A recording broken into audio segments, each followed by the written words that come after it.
अस्सलाम वालेकुम। आज की वीडियो में हम करेंगे मैथमेटिक्स बोर्ड बुक 2 जो है इसका chapter number 1 direct and inverse proportions का क्वेश्चन नंबर 13। इससे जो पिछले क्वेश्चन है पहले मैं करवा चुकी हूँ, उसका लिंक मैं डिस्क्रिप्शन में दे दूँगी, आप वहाँ से देख लीजिएगा।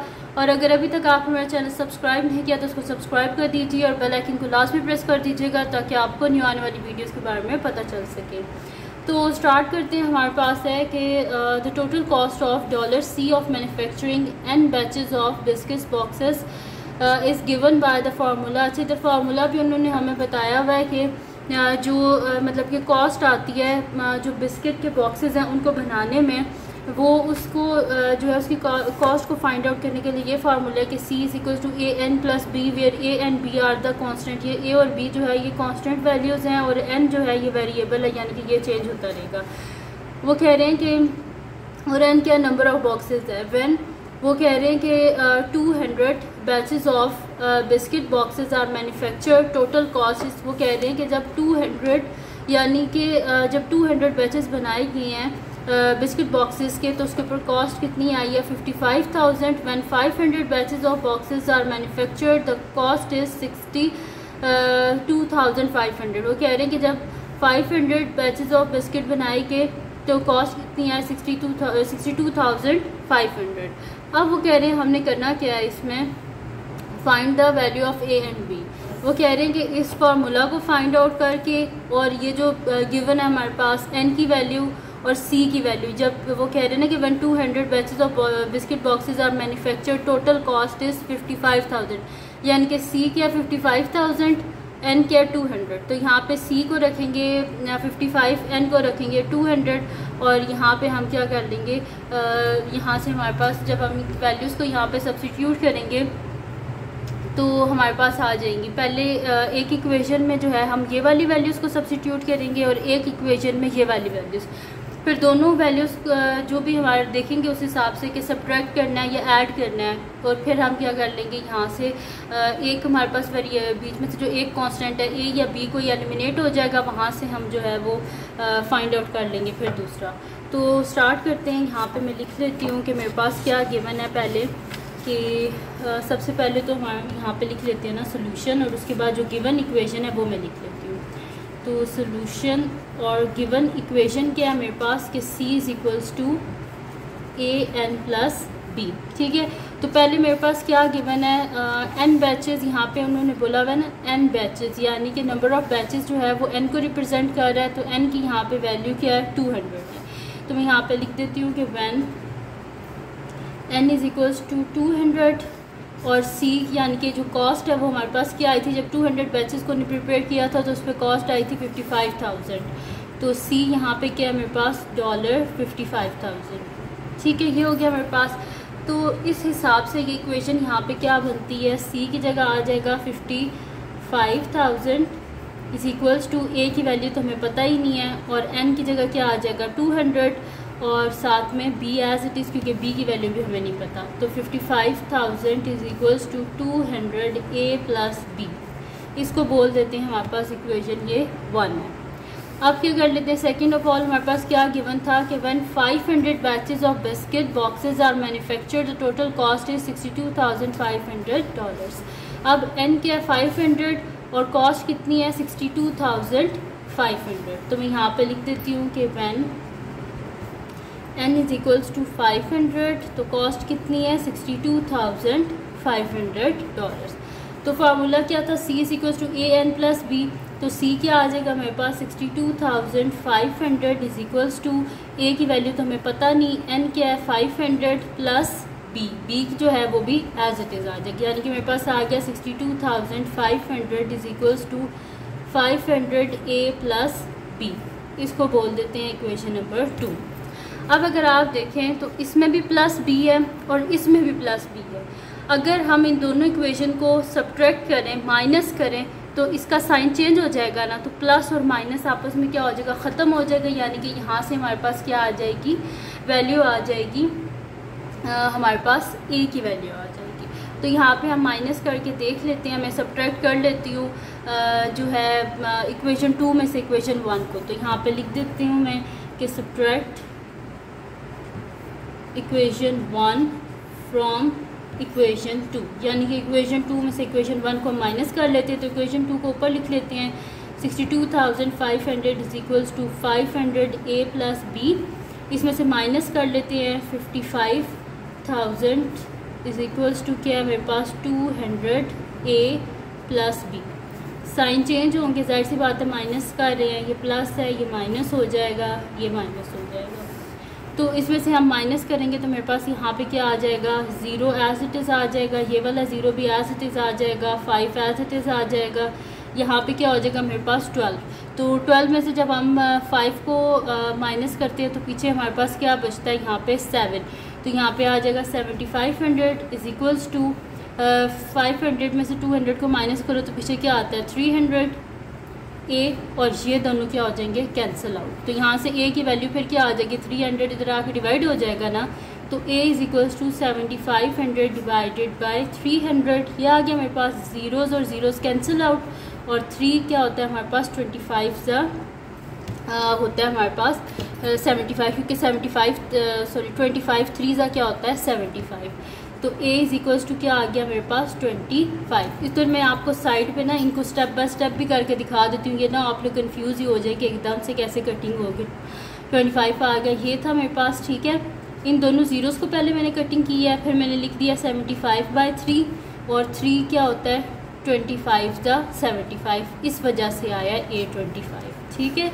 तो a का आंसर हमारे पास क्या आ गया यहाँ पे 25। अब a का आंसर आ गया, अब हम क्या करेंगे कि जो है इक्वेशन में सब्स्टिट्यूट कर देंगे हम कि हमारे पास a जो है वो क्या हमारे पास 25 है। तो यहाँ पे जो इक्वेशन में हमारे पास गिवन थी ना ऊपर वैल्यूज़, उन्हीं में हम किसी में ना सब्स्टिट्यूट कर देंगे। इक्वेशन 1 में ही सब्स्टिट्यूट कर देते हैं, तो मैं यहाँ पे लिख दूँगी कि सब्स्टिट्यूट, नेक्स्ट शीट ले लेते हैं और उस पर मैं लिख देती हूँ कि substitute a is equals to substitute a is equals to 25 in equation 1, ठीक है। इक्वेशन 1 में हम ये सब्स्टिट्यूट कर देते हैं कि a जो है वो मेरे पास क्या है 25 है, ठीक है। तो यहाँ पे मेरे पास ये वाली इक्वेशन 1 थी ना, ये वाली, तो मैं यहाँ पे लिख देती हूँ कि 55,000 is equals to 200 a plus b। तो यहाँ पे आ जाएगा 55,000 इज इक्वल्स टू 200, और a की जगह लिख देंगे 25 प्लस b। तो 55,000 तो एज इट इज़ आ जाएगा, और 200 को जब हम 25 से यहाँ पे करेंगे तो वैसे सिंपल सी बात है 25 2 हमारे पास क्या होता है यहाँ पे 50 होता है। तो यहाँ पे मेरे पास आ जाएगा 50,000 आ जाएगा, ठीक है। तो यहाँ पे लिख देते हैं 5,000 आ जाएगा, 25 2 50 और साथ में ये वाला 20, तो 5,000 प्लस b। अब ये 5,000 इधर आके माइनस हो जाएगा, तो 55,000 minus 5,000 is equals to b। तो 55 में जारी बात है 5,000 को माइनस करेंगे तो पीछे क्या बचेगा 50,000, तो 50,000, तो b का हमारे पास क्या वैल्यू आ गई b इज इक्वल्स टू 50,000, ठीक है। यानी कि जो हमारे पास कांस्टेंट वैल्यूज़ थी वो आ गई हैं। a हमारे पास है 25 एंड b जो है वो हमारे पास क्या आ गया है 50,000। तो कांस्टेंट वैल्यूज़ को हमने फाइंड आउट कर लिया। यही हमारे पास फर्स्ट पार्ट था कि find the value of a end of b। Second part देख लेते हैं। सेकेंड पार्ट में कह रहे हैं calculate the cost of manufacturing 420 batches of biscuit, यानी कि हमने कॉस्ट को फाइंड आउट करना है, सी को फाइंड आउट करना है, जबकि एन की वैल्यू गिवन है। तो यहाँ पे लिख लेते हैं। अब हम पहले तो मैं इक्वेशन लिख लेती हूँ ना, जिसमें हमारे पास क्या थी, हमारे पास इक्वेशन थी हमारे पास c is equals to an plus b, ठीक है। तो यहाँ पे क्या आ जाएगा c इज इक्वल्स, उसमें कॉन्स्टेंट की वैल्यूज़ को हम सब्स्टिट्यूट कर देते हैं, तो क्या आ जाएगा 25n प्लस 50,000, ठीक है। तो ये हमारे पास इक्वेशन आ गई कॉन्स्टेंट वैल्यूज़ को सब्स्टिट्यूट करके। अब क्या कर लेते हैं, सेकंड पार्ट को मैं यहाँ से स्टार्ट करती हूँ, बल्कि नेक्स्ट पेज से ही कर लेते हैं इसको स्टार्ट। यहाँ पे इसकी वैल्यूज़ जो है वो मैं लिख लेती हूँ। हम यहाँ पे लिख लेती हूँ कि सोल्यूशन सेकंड पार्ट। अब यहाँ पे हमारे पास क्या गिवन है कि मैन्युफैक्चरिंग 420 बैचेस, यानी कि n 420 है। तो मैं यहाँ पे लिख दूँगी when n is equals to 420, और इक्वेशन यहाँ पे मैंने लिखी थी कि c is equals to 25n plus 50,000। तो C is equals to 25n plus 50,000। ठीक है, ये हो गया हमारे पास। तो C is equals to 25n की जगह लिख देंगे 420 प्लस 50,000। ठीक है, ये हो गया। अब यहाँ पे मल्टीप्लाई कर लेते हैं, तो 420 इंटू 25, तो यहाँ पे मेरे पास क्या आ रहा है 10500। तो मैं यहाँ पे लिख देती हूँ C is equals to 10500 plus 50,000। ठीक है, तो इनको हम ऐड कर लेते हैं प्लस 50,000। तो यहाँ पे मेरे पास इसका आंसर आ रहा है 60500। तो C मेरे पास यहाँ पे कॉस्ट क्या आ गया है, C इज़ इक्वल्स टू $60500। तो ये आ गया हमारे पास $60500। तो यहाँ पे हो गया इसका सेकंड पार्ट कंप्लीट हो गया। अब चलते हैं इसके नेक्स्ट पार्ट की तरफ। तो यहाँ पे लिख लेती हूँ सोल्यूशन थर्ड पार्ट, और थर्ड पार्ट को पहले देख लेते हैं कि है क्या हमारे पास। इधर कह रहे हैं find the number of batches of biscuit boxes manufactured if the cost is 70,000। अब कॉस्ट हमारे पास है, नंबर ऑफ बैचेस को फाइंड आउट करना है, यानी कि C हमारे पास है और N को हमने क्या करना है, फाइंड आउट करना है। तो मैं यहाँ पे लिख दूँगी कि when C is equals to $70,000 और हमने क्या फाइंड आउट करना है, N को हमने फाइंड आउट करना है। तो मैं यहाँ पे लिख दूँगी कि C is equals to 25n plus 50,000। ये हमारे पास इक्वेशन है ना, इसके बीच में हम C की जगह इसकी वैल्यू जो है उसको हम सब्स्टिट्यूट कर देते हैं। तो मैं C की जगह लिख देती हूँ 70,000 is equals to 25n plus 50,000। ये 50,000 इधर आकर माइनस हो जाएगा, तो 70,000 minus 50,000 is equals to 25n। इसको माइनस करेंगे यहाँ से 70 में से 50 को, तो जाहिर सी बात है मेरे पास यहाँ पे क्या आ जाएगा 20,000। तो 20,000 is equals to 25n। Both side पे 25 से डिवाइड करेंगे क्योंकि हमें n चाहिए। 25 और 25 cancel out, n is equals to 20,000 है मेरे पास। ठीक है, तो 25 8 होता है मेरे पास 200 और साथ में ये 2 zeros आ जाएंगे। तो n क्या आ गया मेरे पास 800। ठीक है, तो ये यहाँ पे हमारे पास आ गया n इज़ इक्वल्स टू 800 और यहाँ पे ख़त्म हो गया हमारे पास इसका थर्ड पार्ट। अब चलते हैं इसके लास्ट पार्ट की तरफ, जो कि हमारे पास इसका फोर्थ पार्ट है, जिसमें कह रहे हैं draw the graph of C against n, जिसमें हमने जो है C और n जो है इसका ग्राफ बनाना है।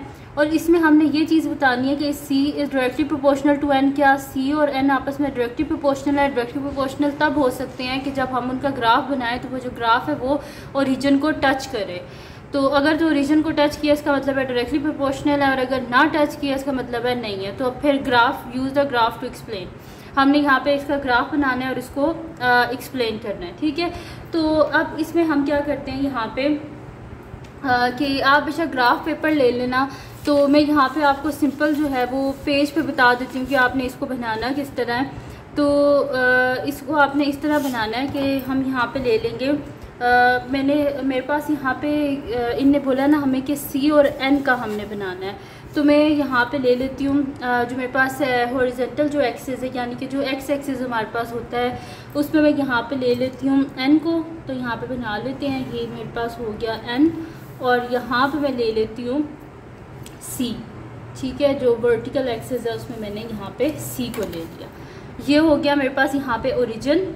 अब यहाँ पे क्या वैल्यूज़ गिवन थी हमें, जो है पहले वैल्यूज़ हमें गिवन थी यहाँ पे 200 और 55,000। ठीक है, और सेकंड क्या गिवन थी 500 और 62,500। तो यहाँ पे हम क्या कर लेते हैं कि मैं यहाँ पे ले लेती हूँ गैप से 100 के गैप से यहाँ पे ले लेती हूँ मैं पॉइंट्स। तो यहाँ पे मेरे पास आ जाएगा 100, 200, 300, 400, 500, 600।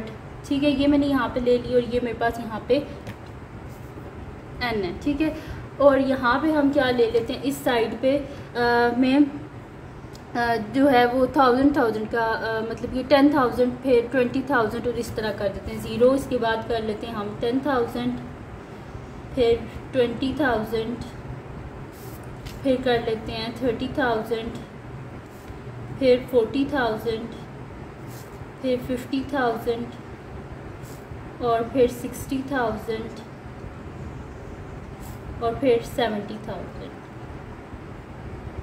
और इसको कह देते हैं कि ये मेरे पास सी है। ठीक है, अब यहाँ पे जब आपने ग्राफ पेपर पे इसको प्लॉट करना है ना, तो वो जो आपके पास एक स्मॉल बॉक्स होगा ना, उसके बाद आपने 100 लिख देना, इधर भी एक स्मॉल बॉक्स के बाद 100, और यहाँ पे वर्टिकल एक्सिस में भी आपने यही करना है कि एक स्मॉल बॉक्स के बाद आपने 10,000 फिर 20,000 फिर 30,000 इस तरह करते जाना है।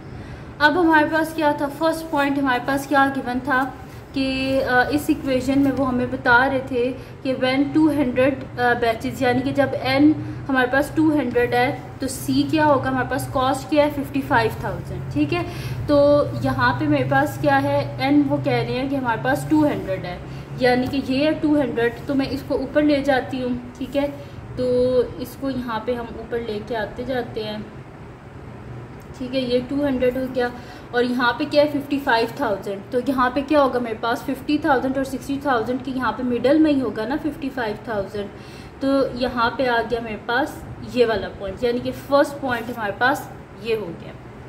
सेकंड पॉइंट क्या है, यहाँ पे हमें वो कह रहे हैं कि जब हमारे पास है 500 when 500 batches of biscuit boxes are manufactured the total cost is 62,500, यानी कि जब हमारे पास कितने हैं n 500 है, तो इसको ऊपर ले जाती हूँ मैं यहाँ से डॉटेड लाइन में कि n मेरे पास है 500, तो इसको ऐसे डॉटेड लाइन में हम ऊपर ले जाते हैं। ठीक है, तो ये मैंने डॉटेड लाइन यहाँ पे बना ली। अब क्या मेरे पास 62,500 है, यानी कि ये 60,000 है, तो इससे थोड़ा सा ऊपर यही पॉइंट होगा ना, तो इसको हम आगे ले आते हैं। यहाँ पे पॉइंट में मैं आगे ले आती हूँ इसको। ठीक है, ये मेरे पास बना। अब हम क्या कर लेते हैं, इन पॉइंट्स को आपस में ज्वाइन करते हैं हम। यहाँ पे एक मेरे पास ये पॉइंट है। ठीक है, तो इनको जब मैं आपस में ज्वाइन कर रही हूँ तो मेरे पास यहाँ पे क्या आ रहा है,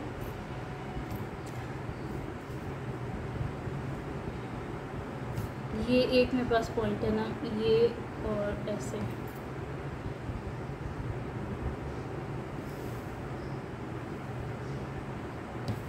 देखें, जब मैंने इनको ज्वाइन किया है तो मेरे पास ये इन पॉइंट्स को जब मैंने ज्वाइन किया और इसे लाइन के साथ मैंने यहाँ पे टच किया है, तो मेरे पास यहाँ पे क्या आ रहा है 50,000। जब आप इसको ग्राफ पेपर पे करेंगे तो ये ज़्यादा आपके लिए एक्यूरेट होगा और ज़्यादा सही आपको पता चल जाएगा। ठीक है, तो यहाँ पे मैंने इसे किया तो यहाँ पे मेरे पास क्या आ रहा है 50,000 आ रहा है, लेकिन हमने क्या बोला था कि जब 50,000 आएगा या इसके करीब ही आएगा आपके पास। ठीक है, जब आप ग्राफ पेपर पे भी बनाएंगे। तो अब मैंने आपको कहने का मकसद ये है कि हमारे पास जो डायरेक्टली प्रोपोर्शनल वही होते हैं कि जिसका जब हम ग्राफ बनाएं तो वो ओरिजिन को टच करे। इसने तो ओरिजिन को टच नहीं किया, इसने तो यहाँ पे आके जो हमारे पास है वर्टिकल जो एक्सिस है उसको यहाँ पे टच किया है 50,000 पे, लेकिन हमें क्या चाहिए था कि वो ओरिजिन को टच करे। तो वही चीज़ मैं यहाँ पे लिखती हूँ कि no C is not directly proportional, no C is not directly proportional, is not directly proportional to n since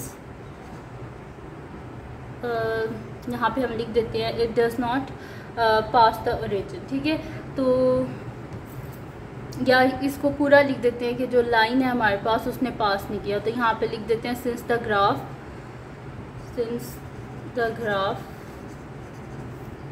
C against n does not pass through the